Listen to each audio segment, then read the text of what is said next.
When Ramesh walked into his small shop that morning, he found it ransacked.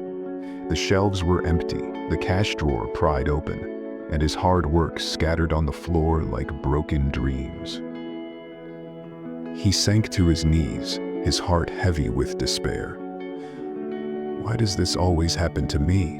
he whispered, tears threatening to fall. Later that day, as Ramesh sat outside his shop, staring at the empty street, an elderly tea vendor approached him. The vendor, Babu, had been running his little tea stall for decades. Seeing Ramesh's distress, he poured him a hot cup of tea and sat beside him. "Ramesh, do you know what happened to my stall 20 years ago?" Babu asked. Without waiting for an answer, he continued. "A fire burned it down. Everything I had was gone in minutes." Ramesh looked at him in disbelief. "But you're still here, with the same stall. How?" Babu smiled softly.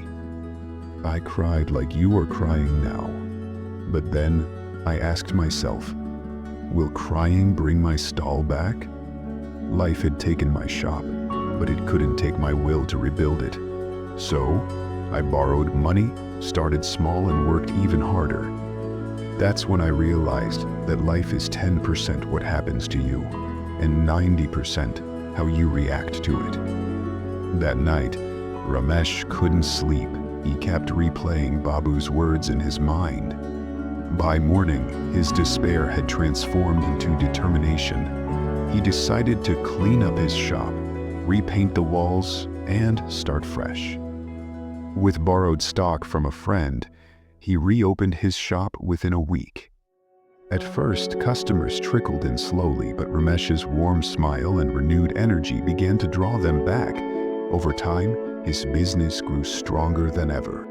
Years later, whenever someone asked Ramesh how he overcame such a setback, he would smile and say, "Life tested me, but it didn't define me. It's not what happens to us, but how we choose to rise, that shapes who we are." And as Ramesh spoke, those who heard him often walked away with a little more strength to face their challenges.